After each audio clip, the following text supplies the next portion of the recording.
Oi, welcome to Command and Conquer Red Alert 3. I'm an allied Guardian tank, and these prats and I are here to tell you about how we think you should be doing your job. Sir. Yes, we have temporarily called a truce to make sure you do not send us to our death needlessly. To begin with, we will tell you how to move your viewpoint around the battlefield and how to command your units, including the best ones, such as me, the Soviet hammer tank. Just look at this body compared with the teeny little Japanese tank to my left. Shut up! Ow! Please excuse him, sir. Let us begin. Oh, blimey. Right, okay. To move your camera around the battlefield, just hold down the right mouse button and slide your mouse around. Try moving your camera now.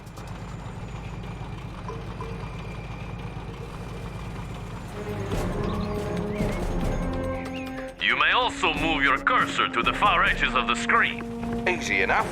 Now, to rotate the camera, hold down the middle mouse button and move the mouse around. Try rotating your camera now. To zoom the camera in and out, simply slide your mouse wheel. Try zooming your camera now. As you go about fussing with the camera, sir, remember you can always click the middle mouse button to reset the viewing angle. My goodness, Commander, you have completed your first objective. Right proper you have. Objectives, as you might have surmised, are special goals you need to accomplish in order to progress through the campaigns. In general, objectives will be labeled using special markers out on the battlefield. Follow the on-screen indicators to get to them. If at any time you're not sure what the blazes you're supposed to be doing, hit the escape key to pay a visit to the mission menu. It'll list all your current objectives. Good. Now that you have an idea for how to move around the battlefield, let's move on to controlling your units. Here come some of our hated enemies now. Right, to select a unit, just left-click on it. What's the situation? Try selecting one of these allied peacekeepers. Nice! He's definitely one of ours, sir. You may also hold down the left mouse button and drag your mouse. This will create a selection box. Any units inside the selection box will be selected. And if you want more units added to your selection, hold down the shift key and drag a selection box around those units. Okay, now that we've reminded you how to select units, you'll need to move them around the battlefield. What's the situation? Confirm. Ow! I was getting to that. To move your units, whilst having them selected, click the right mouse button on any open terrain. Try moving your units to the designated area up ahead.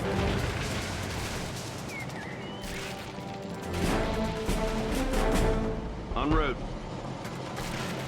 Confirmed.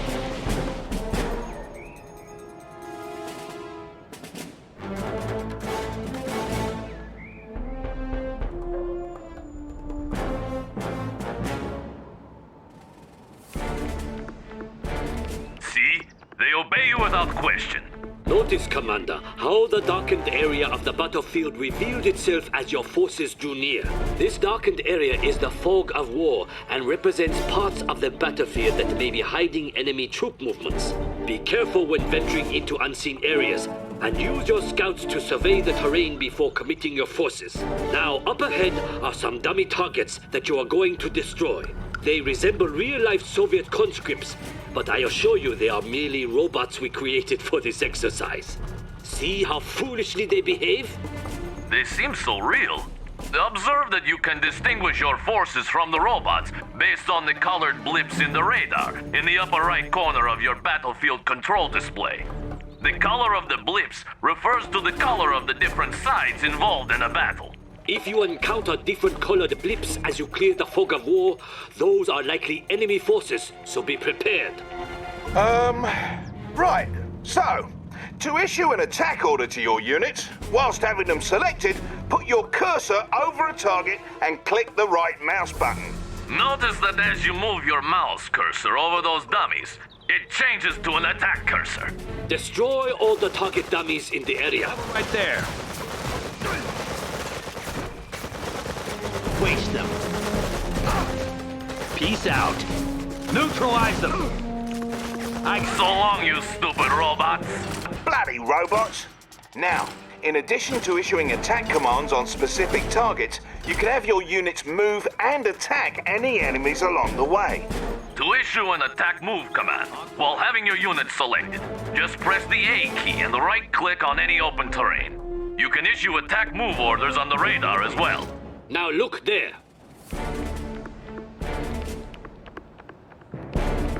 We need you to lead us to that strategic point, yet many robots stand in the way. If you please, issue an attack move order to strategic point. You have the command. Lead us to victory! What do you say? Come on!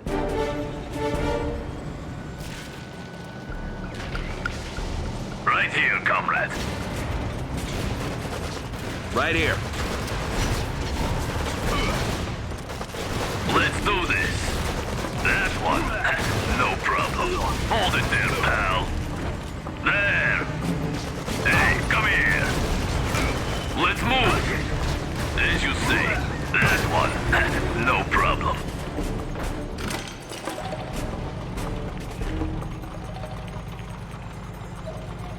Now that's a fine job you did there, Commander. You now know how to move around the battlefield, as well as how to make your forces shoot their enemies dead. Indeed. We suggest you move on to the next lesson on building a military base for further instruction on properly commanding an army. See you there.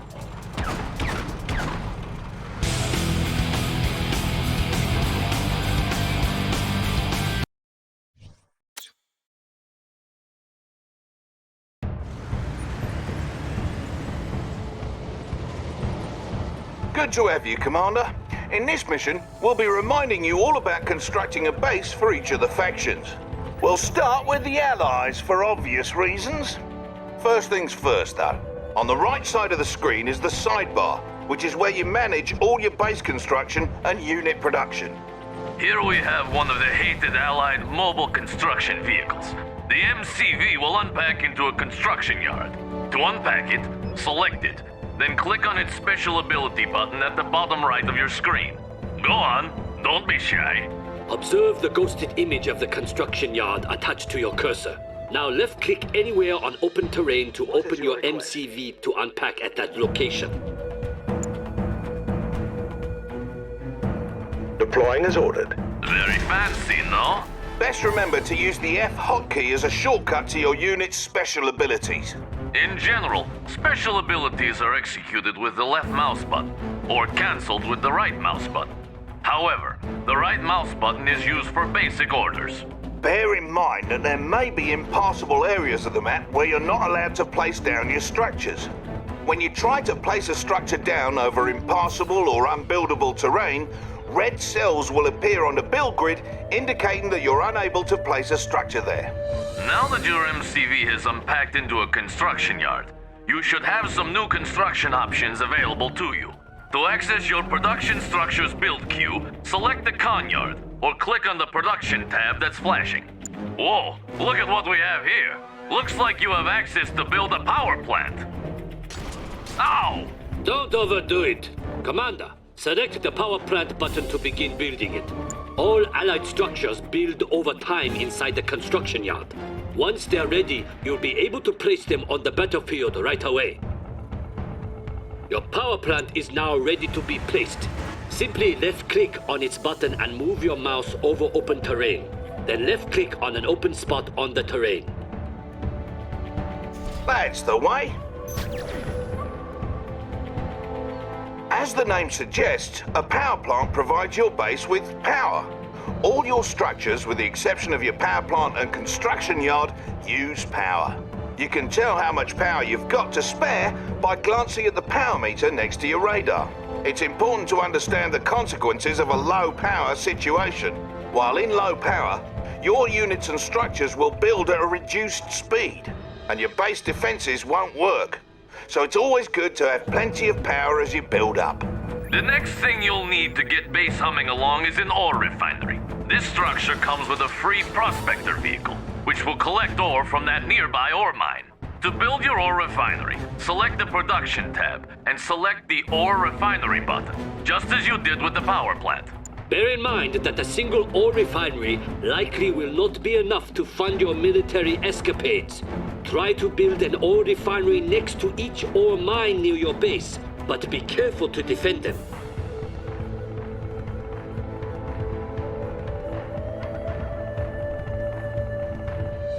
Now that construction is complete, click the Ore Refinery button and consider where to place it on the battlefield. While you're able to place your refinery anywhere on open terrain, the optimal location is just in front of an ore mine. You'll see those spots ghosted on the terrain. As you move your cursor over those spots, your structure preview should snap to the optimal position.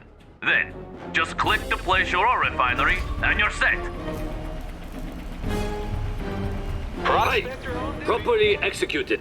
When you place your ore refinery, you get a prospector as part of the deal, and he'll go about collecting ore for you automatically.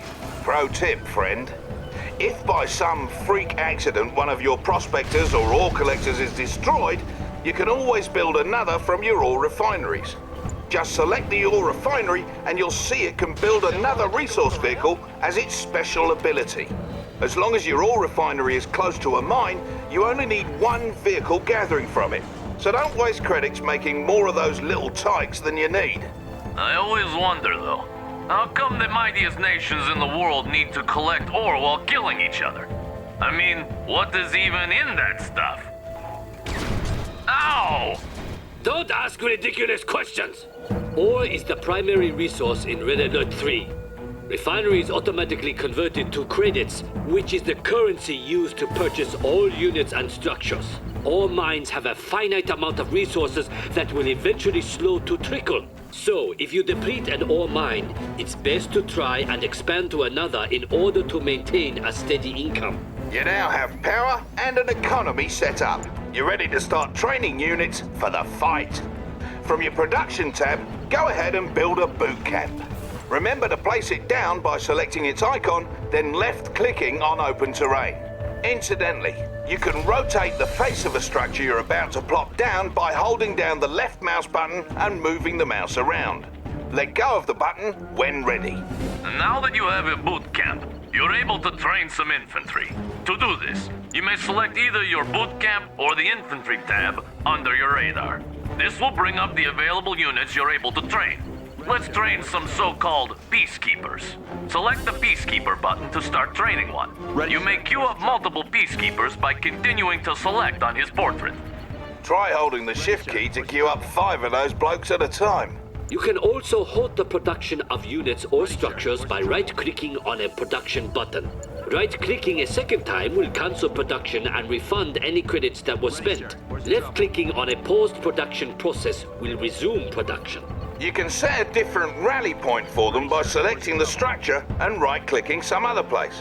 All 3 factions produce units in the same way, from the respective tabs in the sidebar. By the by, many of your structures aren't restricted to being built on land. You can set them up on water as well. If you build another power plant, try placing it out in the drink. It doesn't cost you any extra, and most ground units won't be able to get to it that way. Observe, however, that allied structures may only be built in the radius surrounding the construction yard. You may expand your build radius by creating command hubs, which convert from your prospectors. Please select your prospector and use its special ability to unpack it somewhere. Across the water, perhaps. Go ahead, Commander. Nice day for a drive.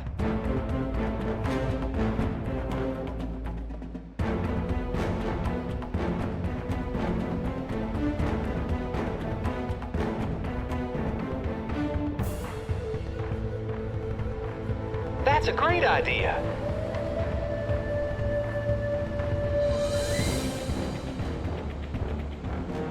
Looks like plenty of room for me. Nice day for a drive. Objective complete. Yeah, that's it. Also, bear in mind that the Allies' technology level is local to their construction yards or command hubs. That means not all your production structures on the battlefield may offer you the same construction options. You can upgrade your construction yard or your command hub by clicking the Heightened Clearance button with one of these structures selected. Try requesting heightened clearance on both your con yard and your command hub now.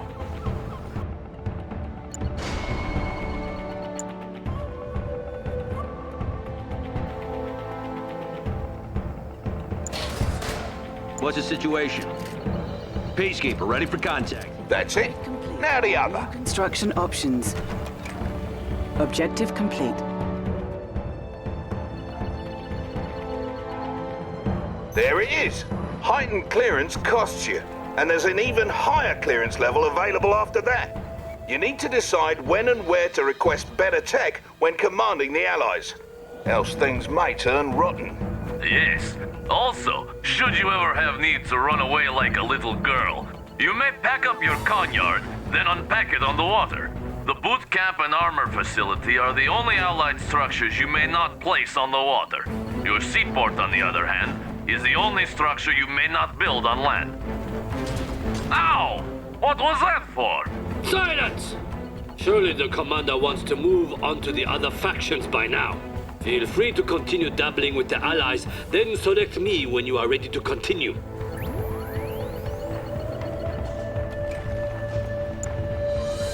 Ready, sir. Where's the trouble?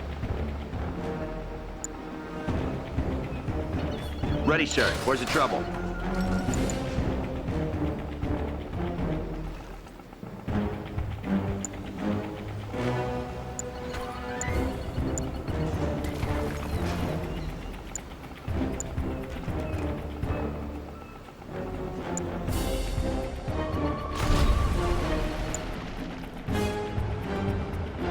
Ready to infiltrate.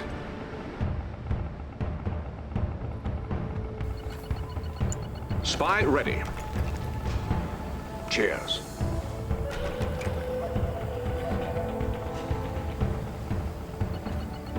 On it like a bonnet. Top floor, please. Luxury suite, if you don't mind. I'll meet you in the lobby. Is it clear?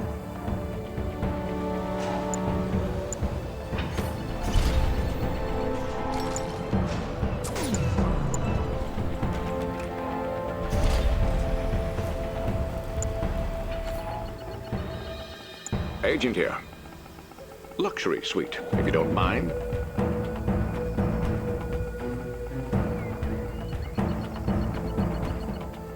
We pay handsomely.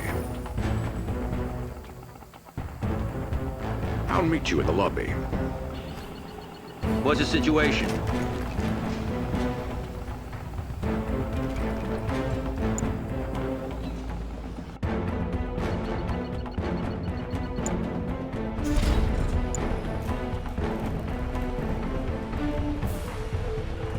Prospector on duty.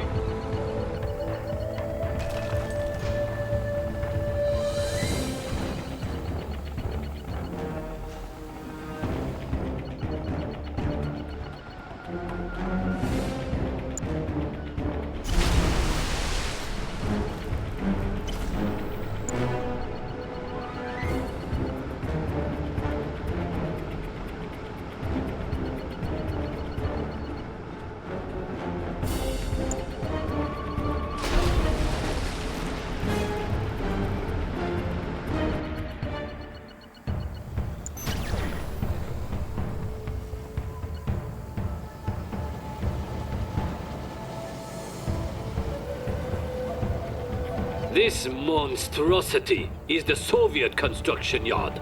You will see that the Soviets build differently from the Allies.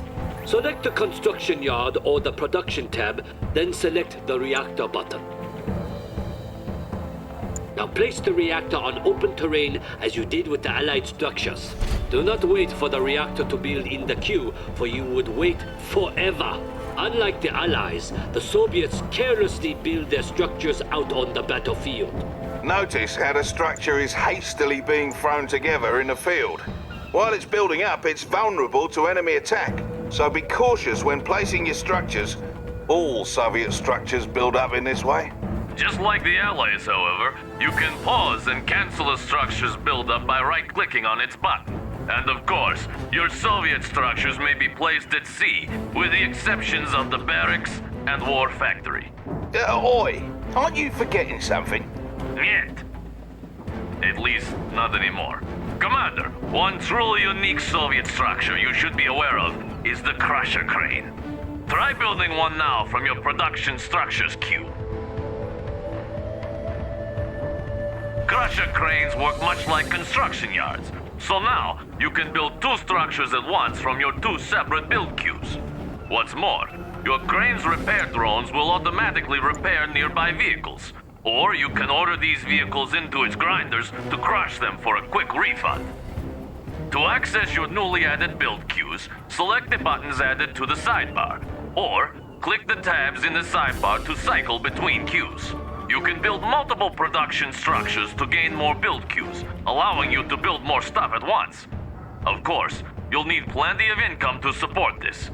Now, please feel free to continue exploring the richness of the Soviet build system. When you're done, please select the tsunami tank to proceed. Objective complete. Building.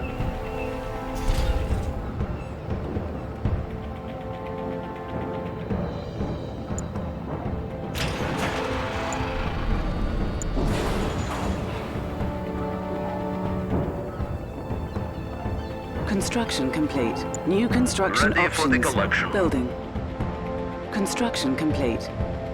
Ready for the collection.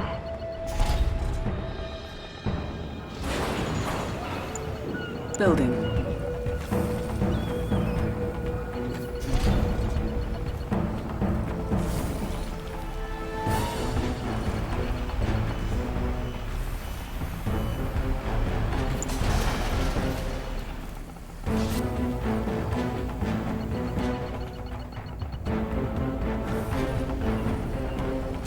Construction complete. New construction options. Construction complete. Low power. Building.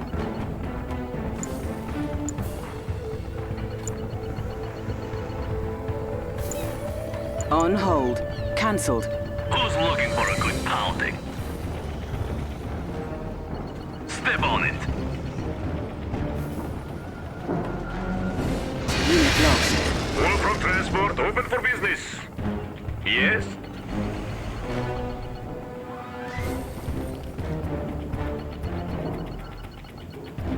Let's move some people down.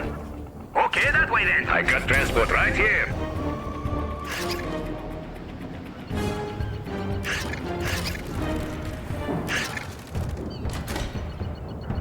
Where do you like to go? Oh, so soon? Building.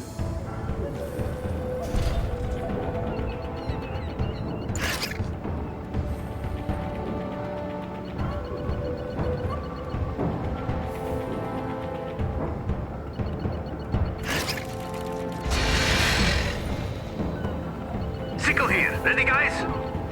Got it, HQ.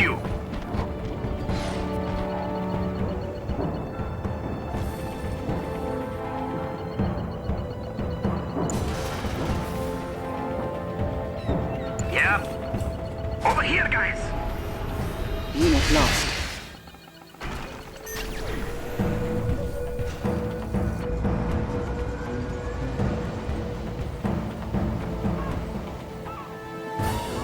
At last! Let us continue, Commander, for this will be worth it. The Empire of the Rising Sun has the most unique build system in that our structures are all created from special units called nanocores. Cores may unfurl at the location of your choosing, much like an MCV unpacks into a construction yard. However, unfurled Imperial structures cannot pack back up. Go into your production structures queue and build a generator core. The generator core will be yours to control as soon as it emerges from your construction yard. If you select it, you may give it move commands around the map like any unit. To To unfurl it into an instant generator while having it selected, use its unfurl special ability much like you did with the MCV earlier in this lesson. You should now have a ghosted image of the instant generator attached to your cursor. Select a spot on open terrain to make your generator core unfurl at that location. All nanocore are amphibious, so they can cross land as well as water.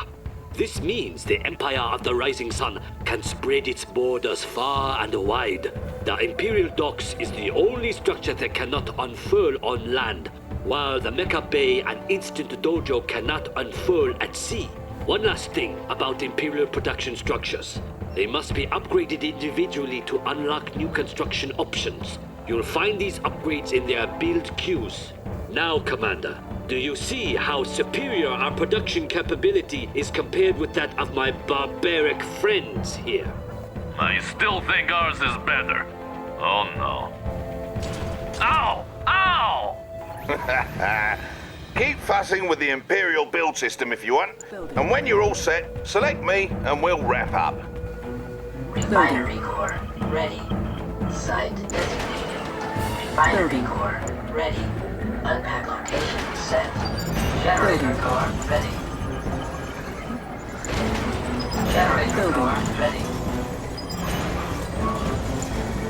Dojo core ready. Dojo core. Building. Construction complete. Generator core Construction ready. complete. New construction options. Construction complete. Building. Construction complete. New construction options. Building. Ready. Defender core site designated. Defender core. Docks core ready. Construction Unpack complete. location set. Building. Mainframe core ready. Construction complete. Building. New construction options. Defender core Construction ready. complete. Building. Defender core.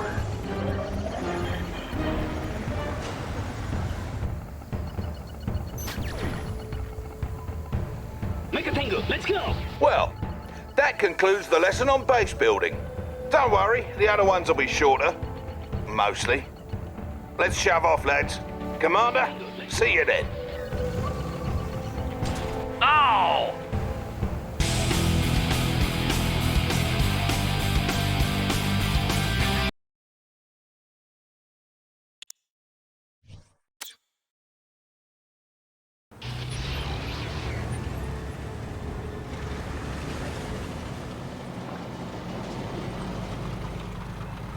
Why hello again, Commander.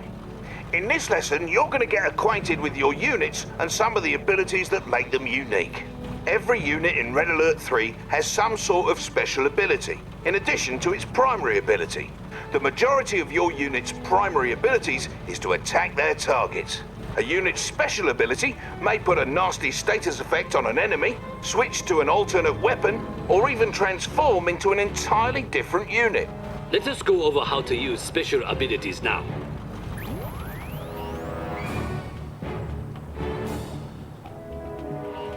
Select that allied cryocopter, if you please. Right? The cryocopter's special ability is the shrink beam. With the cryocopter selected, left-click on its special ability button in the bottom right of your screen, or press the F key. Notice that the shrink beam is a targeted special ability, which means you have to left-click on a target to use it.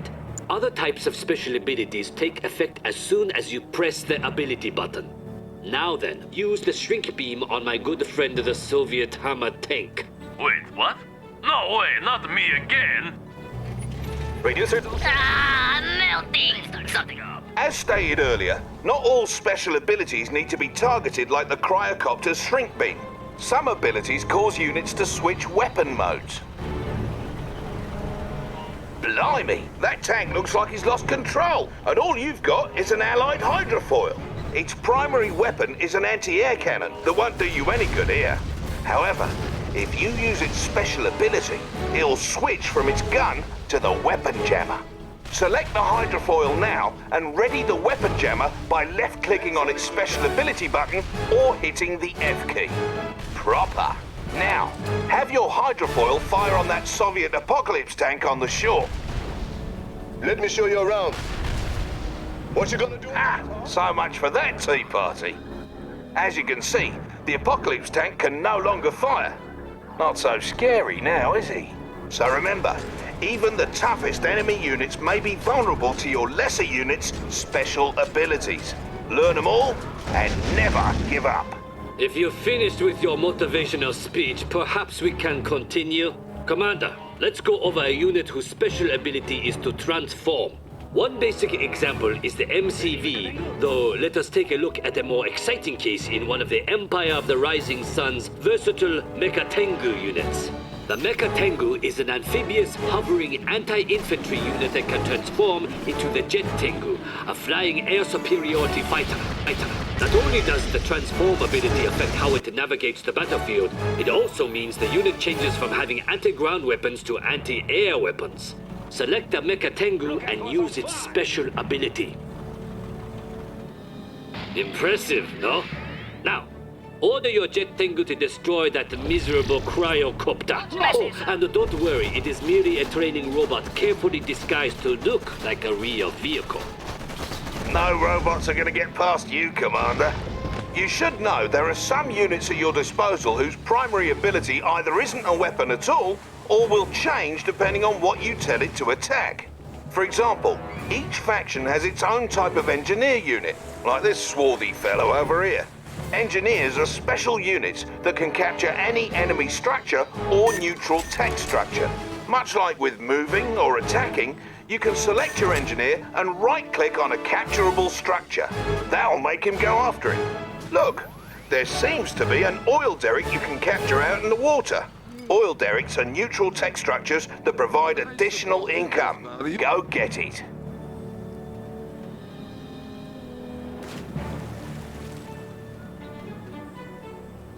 Off he goes.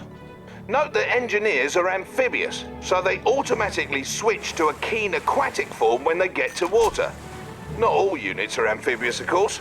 Notice you can issue capture commands into the fog of war, assuming the structure is still there when you get to it. Hey, where did that engineer go anyway? Ow! He went into the structure, you fool, and there he shall remain forever. For that is the way of the engineer. You may have noticed that when you highlighted that enemy structure with your engineer selected, your cursor changed to a garrison cursor. That garrison cursor indicates a structure you can enter. Your basic infantry can't garrison enemy structures or neutral tech structures like the engineer can, but they can garrison civilian structures such as hotels and houses. Fear not, for civilians have long since abandoned such structures once they heard we were coming. When infantry garrison these structures, they receive extra protection, as the building they're in will take damage instead of the units themselves, should they come under fire. Garrisoning your units into civilian structures is a good tactic, both from an offensive and a defensive perspective. It helps to secure locations, force enemies to take an alternate path, or give your units more cover near to your base should the enemy send a force to destroy you. Now garrison that nearby structure by issuing a move order onto it whilst having some peacekeepers selected. Lock it down. Good. They're in. And here comes trouble.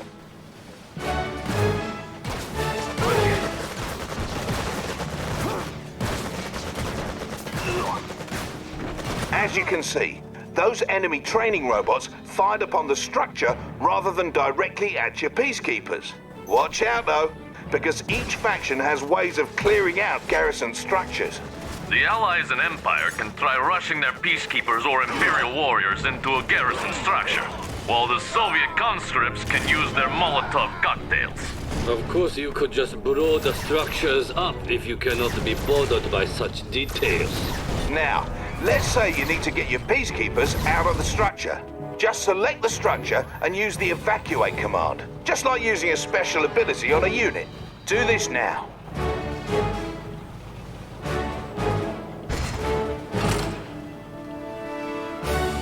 Arm response. Confirm. Some of your units can also be garrisoned by your infantry.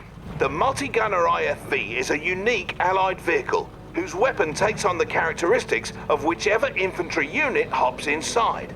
Order one of your peacekeepers into that IFV and watch what happens. Tactical unit. Scanning perimeter. If I may, normally the IFV's weapon works best against aircraft. But once you garrisoned your peacekeeper into it, it changed into an anti-infantry weapon. While the IFV can only contain one infantry unit at a time, other vehicles can hold more, and can transport your infantry around the battlefield. For example, the Riptide ACV is admittedly a good transport for getting infantry quickly and safely from one point to another, although infantry cannot fire out of it. Garrison your remaining infantry into the Riptide now. What's the situation? Now that they're garrisoned, let's move your Riptide across this lake and over to the shore on the other side. Look for the marker on the radar. You got it, sir. Keeping it smooth.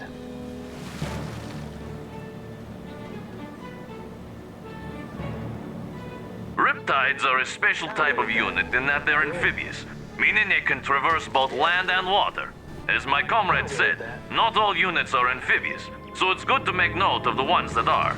Some units behave differently on land and water.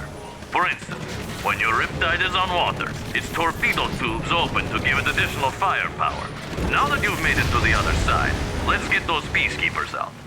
All transports have the not-so-special ability to evacuate their passengers. Use the evacuate ability now.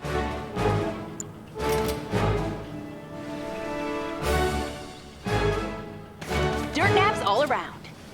Finally, let us discuss contextual attacks. A contextual attack is what you get when your cursor changes to something other than a normal attack cursor. Select the allied commander who has showed up so very unexpectedly. You got a target? This Agent Tanya has different ways of attacking targets depending on the type of target. When you order her to attack enemy infantry, such as these lifelike robots, your cursor will be that of a normal attack cursor. However, when you highlight an enemy vehicle or structure, you get a demolition cursor. When ordered to demolish a target, Tanya will move very close to the target, set some charges, and blow it up. This is an example of a contextual attack. Go ahead and dispose of those forces using the commando. All mine.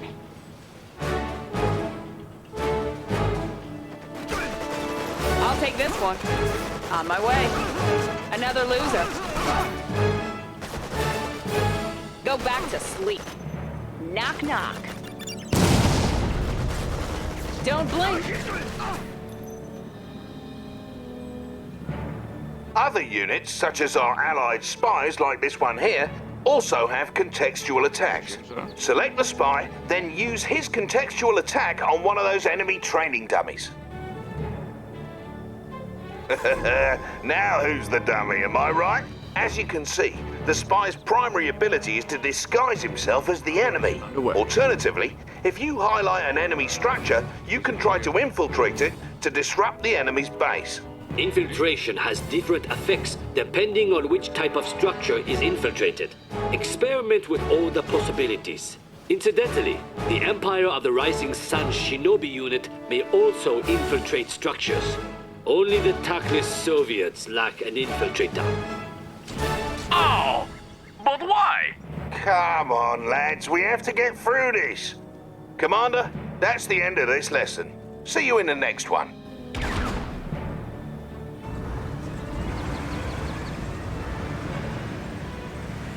How's the disguise holding up? Is it clear?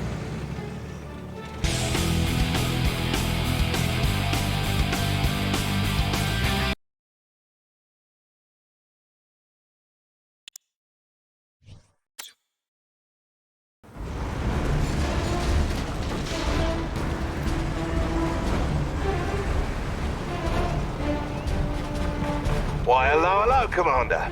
In this particular lesson, we're going to be covering top-secret protocols and how to use them, as well as the threat meter and some other heavy stuff. To begin with, let's have a look at this here base. Let's say you're low on credits. If at any point you decide that you no longer want a structure that you've placed, you may sell it. To sell a structure, left-click on the sell button under your radar, then left-click on the structure you wish to sell.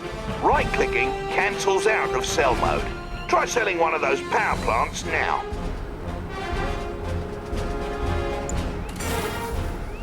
He was a good power plant, but you can build another. Don't go crazy selling everything. What would your friends think if you failed a tutorial mission?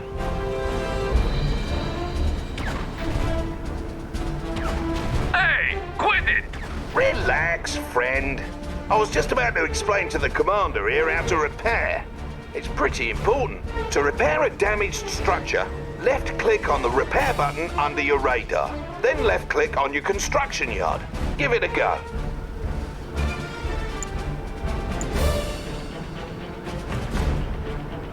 You'll notice that the repair icon has appeared on your construction yard, indicating that it's undergoing repairs.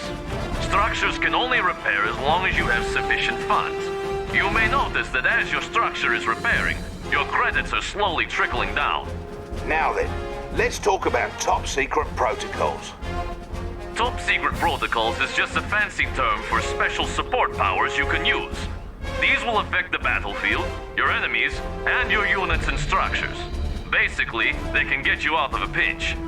Keep in mind, you need your construction yard intact in order to use them. Each faction has its own set of protocols which can be offensive or defensive in nature, sometimes both. As you progress through a battle, you gradually earn security points which you can use to access new protocols. Progress towards your next security point is indicated by the meter surrounding the top secret protocols button on your screen. The number in the button is your current number of security points. Now, let's go over how to access your protocols. Left-click the top secret protocols button, or press the tilde hotkey to the left of the 1 key to bring up a menu of all the dirty tricks you can use. As you can see, this menu has like 15 different protocols to choose from. The protocols are ranked by levels, so to access protocols further down the list, you need to access the ones above them first. As mentioned earlier, there are different types of protocols. There are offense-oriented protocols such as surgical strike, which can damage enemy forces. There are more tactical protocols such as chrono rift, which can protect your units or split enemy forces. And then there are upgrade protocols that provide passive bonuses, such as advanced aeronautics, which toughens up all those weak little allied aircraft. Unlike offensive and tactical protocols, upgrade protocols take effect immediately once acquired and do not need to be activated manually. Each protocol costs 1 security point. Now, go get Surveillance Sweep from your top secret protocols menu.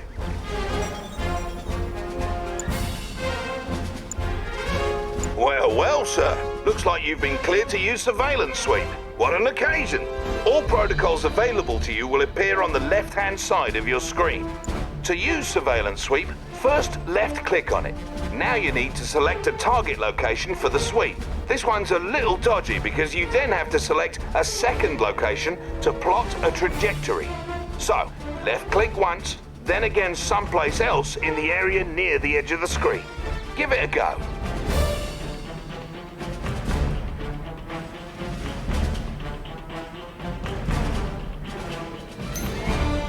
See that? Make sure to have a look at the notes written next to each protocol, so you're aware of what you're signing up for before you pick one of these. By the way, the protocols available to you are determined solely by the faction you're commanding. So even if you pull a stunt like capturing an enemy conyard, doesn't mean their top brass will open the kimono on their military secrets. Makes sense, yeah?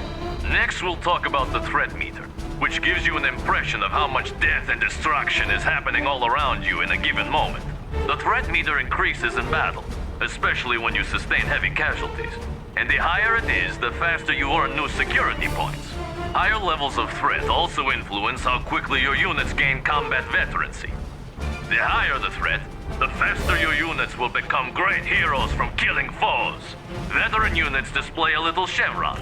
They're better at killing enemies, and once they achieve heroic status, they automatically regenerate to boot. Watch how one of your units gains veterancy by mowing down droves of hostile targets.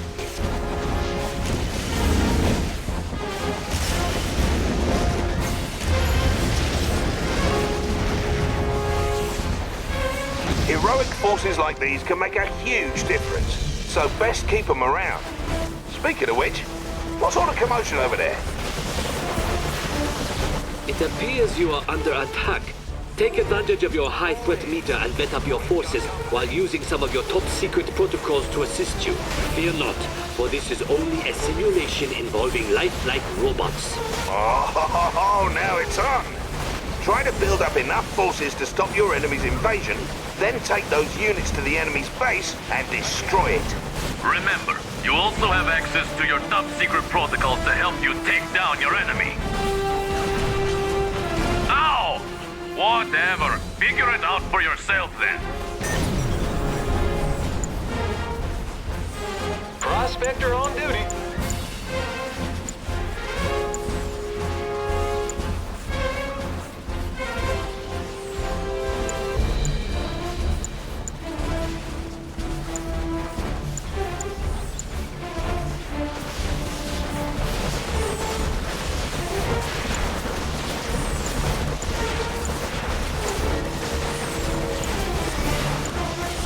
Ready, sir. Where's the trouble? Ready, sir. Where's the trouble? All right, who's my first pickup? Ready, sir. Where's the trouble? You're in good hands, my friend. Ready, sir. Where's the trouble? All right, who's response. my first pickup? Ready, sir. Where's the trouble? Step right here.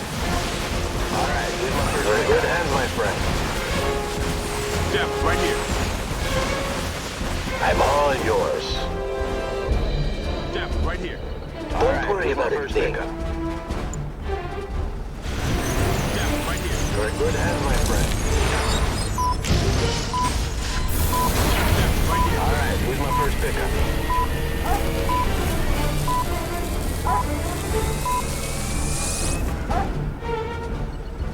You're in good hands, my friend.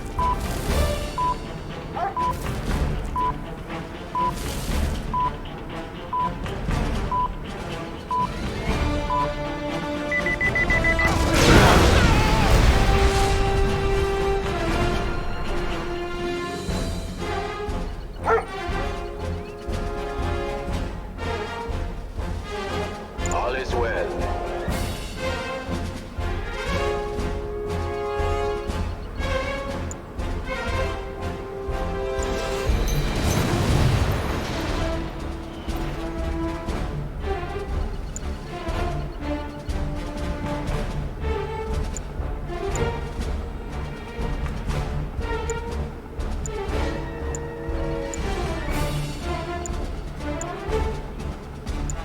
All right, who's my first pickup? Step right here. Need something out of your way? The show is about to begin. Step right here. All right, who's my first pickup? Who's my first pickup? Step right here. Step right here. All right, who's my first pickup? Who's my first pickup? Step right here.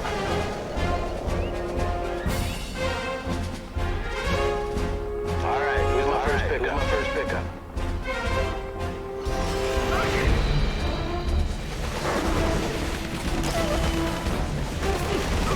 All right, who's my first pickup? Who's my first pickup?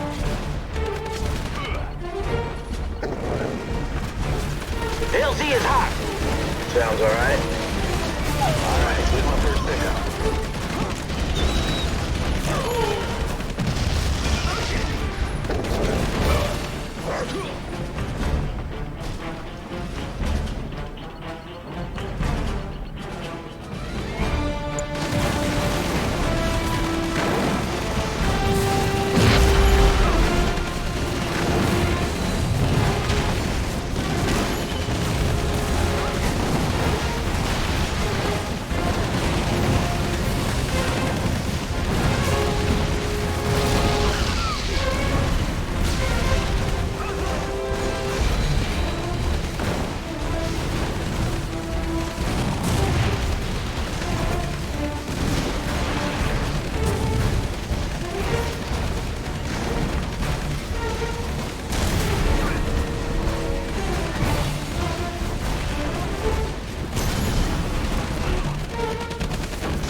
Smashing work, Commander.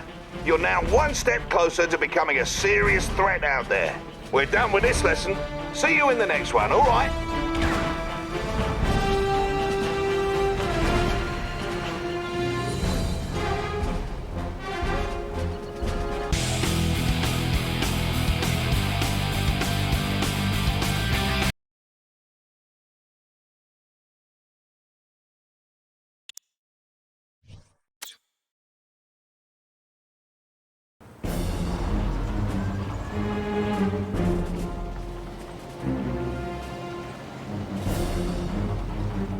Back for more then, Commander. In this particular lesson, we'll be going over some of the more advanced play mechanics that will separate the men from the boys. From earlier lessons, you should be aware of the Allied spy and some of his capabilities by now. Spies can disguise themselves as enemy units. Only scout units, the Allied attack dog, Soviet war bear, and Imperial burst drone can detect disguised enemy units. Spies and Imperial shinobi can also infiltrate enemy structures. When you infiltrate a structure, it'll impair your enemy's base in various ways, which should give you the upper hand. For example, if you infiltrate that enemy reactor, the entire base will power down for a while. Go ahead and infiltrate the instant generator by right-clicking on it whilst your spy is selected. Watch out for scouts.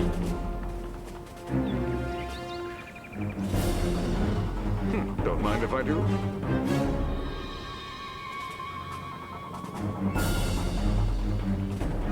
How's the disguise holding up?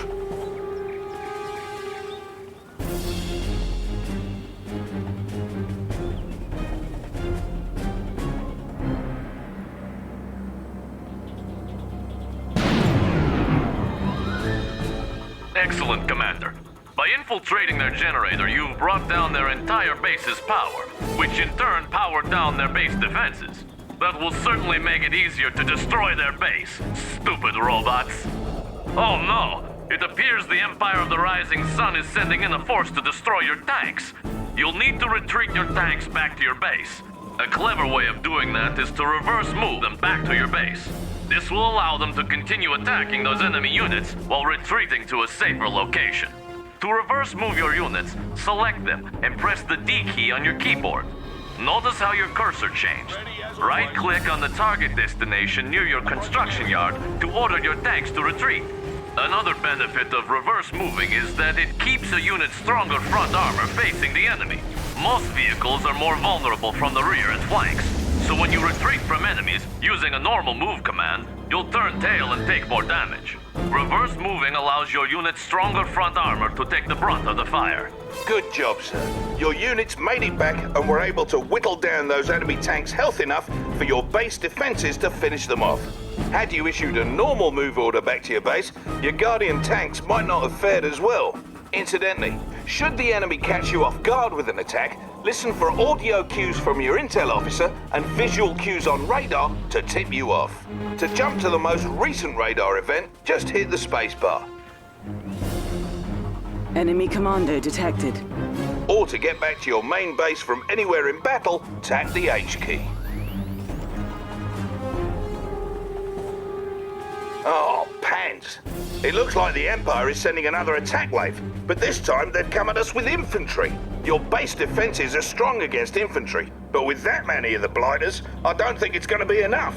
So, a good way to dispatch large quantities of infantry is to crush them with vehicles.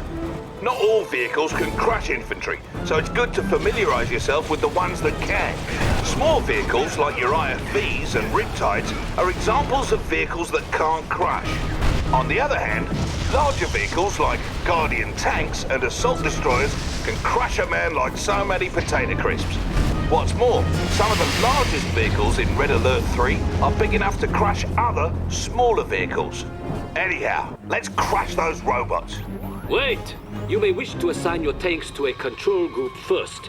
This is an important way of managing your forces. To assign units to a control group, select them, then hold the control key and press a number key. Do this now, please. What's on the agenda? Good. You may now select those units at any time by pressing the corresponding number key. You can also jump to the group by double-tapping the key. Now please proceed with crushing my robots. Thought you'd never ask. To crush enemy infantry, select your Guardian tanks and issue a move order behind the enemy infantry. You can also issue a force move command using the G hotkey or using the Advanced Commands tab near the bottom of the screen. Issue a move command to the designated location with your tanks now. Approaching area.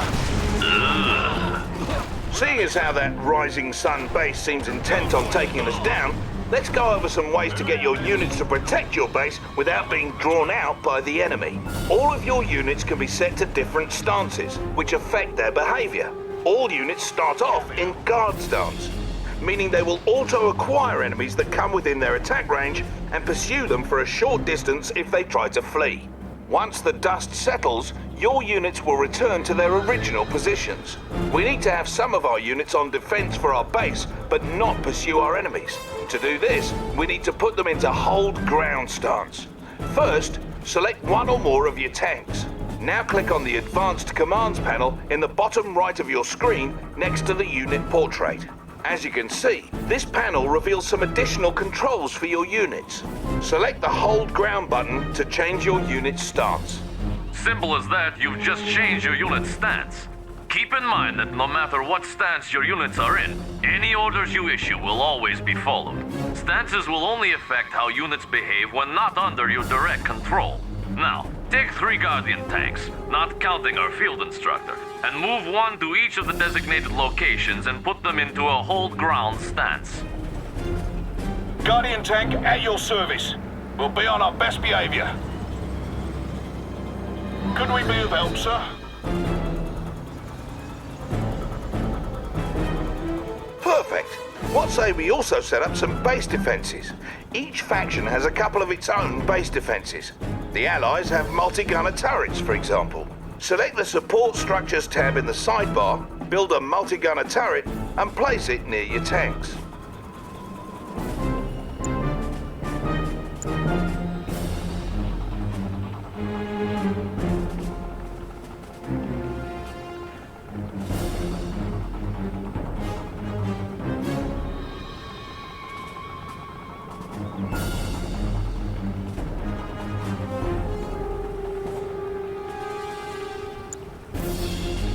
Multi-gunner turrets change weapons if you put different infantry into them, though the rocket launchers they use by default should be handy in most cases. You can also build walls from your support structures queue. To do so, build and place one wall segment, then build and place another along the same row as the first. You'll see the build grid show green to indicate where you can form a solid wall. Careful though, each wall segment costs you, so longer walls are more expensive.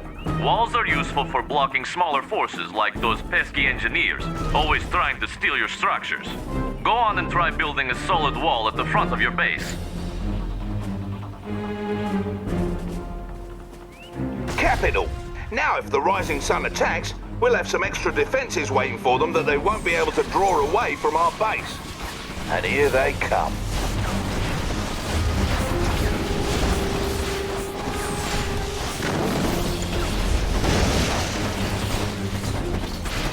As you can see, they've decided to retreat back to base, but your Guardian tanks stood their ground and didn't continue after them. Had your Guardian tanks followed them back, they most likely would have been destroyed by the Empire's own base defenses. Yes, the Empire's base defenses are quite impressive. You may need to use combined arms to defeat them. In fact, if you depend overmuch on just 1 or 2 types of units, you are bound to fail. Thankfully, it is easy to manage multiple types of units at once. Try selecting all your combat forces on the battlefield using the Q key. Good. Notice you have multiple unit types in the contextual tab in your sidebar at right. One type of unit in your group will always be selected. To cycle between unit types, simply tap the tab hotkey. Try this now. Switching unit types in this fashion makes it easier to use your mixed group special abilities without deselecting the group. We should also briefly touch on waypoint mode for its useful. Waypoint mode lets you queue up move or attack orders. To use waypoint mode, Hold the Alt key while issuing move or attack orders as normal with units selected. Your units will complete the orders in sequence.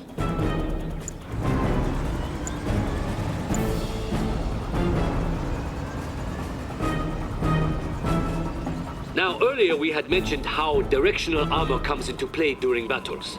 Another type of armor bonus your units can receive comes from an automatic reaction to enemy fire called suppression. Suppression only affects infantry units. When infantry units become suppressed, they go prone on the ground and continue firing. Suppressed infantry are slower, but more resistant to damage. Send your infantry into that city square there and attack that garrison structure.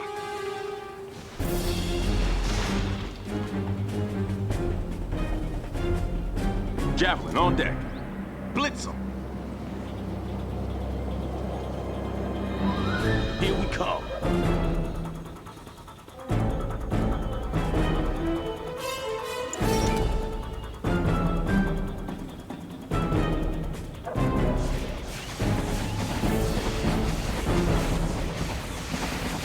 Banzai! As you approached the structure, your units came under enemy fire, and some of them were suppressed as a result of the enemy attacks. Due to this suppressed position, your units could absorb more damage and in turn deal more damage to that enemy structure, allowing them to destroy it. Oh! What was that for? That was for my robots. Well, good job, Commander. You now know some of the advanced tactics that'll surely make you a worthy adversary on the battlefield. And would you believe it, there are still more advanced tactics and commands for you to learn. Just dig into the options screen for a complete command list. But do that on your own time. This lesson's over, and there's only one more left. We're heading over to it now.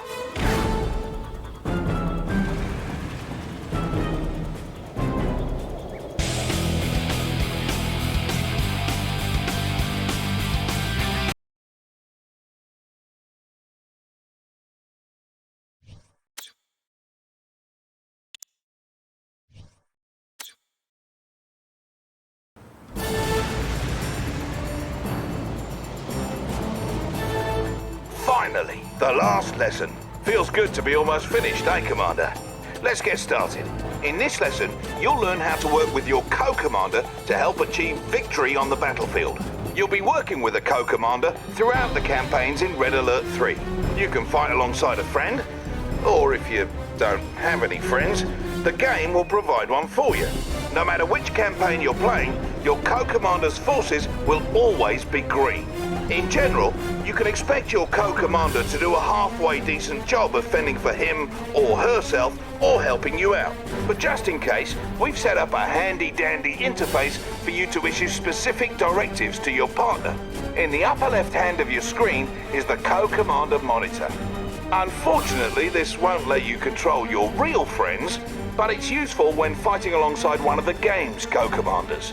Now, let's go over all the functions. First and foremost, there's a handsome image of your co-commander to remind you who you're fighting alongside. For this tutorial, you'll be fighting alongside the fresh-faced Soviet Commander Oleg. Commander, Comrade Oleg here. I trust you're enjoying the banality of this training lesson. Hurry up and learn what you need to so we can get to the real thing. Right next to his portrait are the various directives you can issue. Basically, you can boss him around. The first is take position, which causes your co-commander to immediately send his available forces to a target location. To issue this directive, select the Take Position button. Then move your cursor over the battlefield and left-click again in the target area. Go ahead, please. New objective received. I'm sending him over now.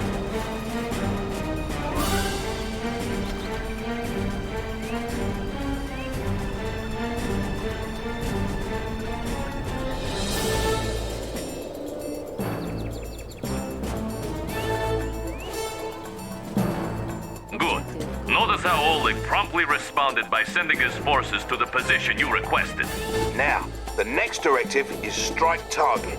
This directive makes your co-commander immediately send available forces to destroy that target, and anything nearby. Much like last time, to issue a Strike Target directive, you must first select the button, then move your cursor over an enemy and left-click on it. Issue a strike target directive on that enemy boot camp. New objective received. Leave him to me.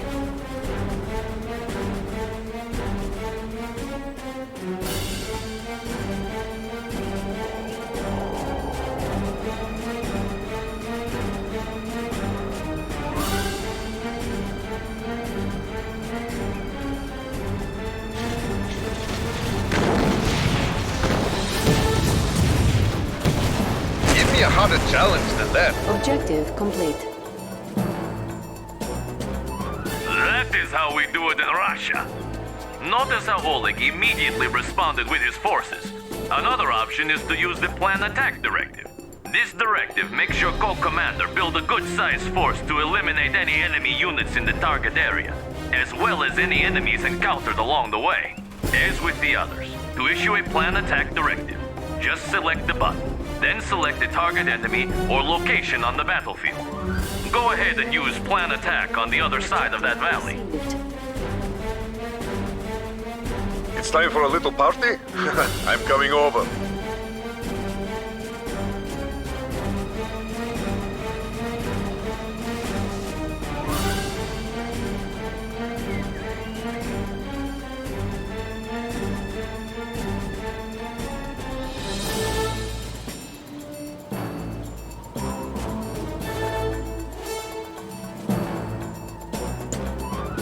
Let's do it!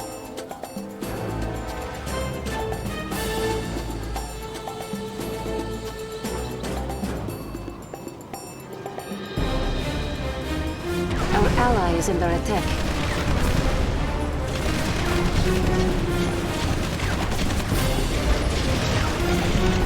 Anytime, boss.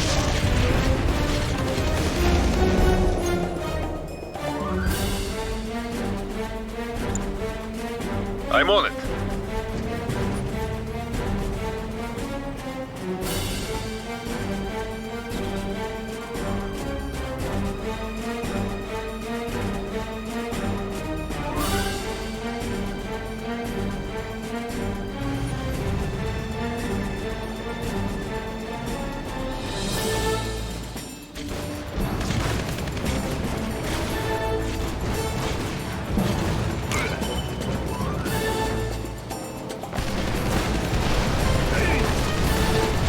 See that? Your co-commander's always got your back, Commander.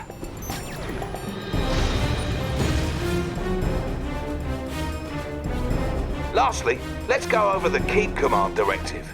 This one makes your co-commander fend for him or herself, and he or she will always do so by default. Unlike the other directives, this one does not require you to select a target, and may be used to cancel the other directives. To issue this directive, simply select the Keep Command button. Now then, we have one final type of directive to review. Enemy base detected. During the course of some missions, you will come across what we call co-commander strikes. These are situational tactics your co-commander will use when given the signal. Notice how one has just appeared on the battlefield. Co-commander strikes may appear anywhere, anytime during a mission, and it's yours to decide how best to use them. Let us examine that co-commander strike more closely. To give your co-commander the signal to execute the strike, select it. This brings up a window explaining the strike. To confirm the tactic, select the Execute button. Go ahead and give your co-commander the signal now. New objective received.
Great job, Commander.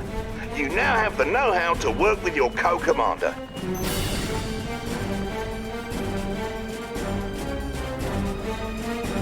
As you can see, your co-commander can help you do some of the heavy lifting. Now get out there and knock some heads together. Go on, what are you waiting for? A fancy ending with a sappy montage? As for you, boys, the truce is off! Finally, you jerks! Shut up!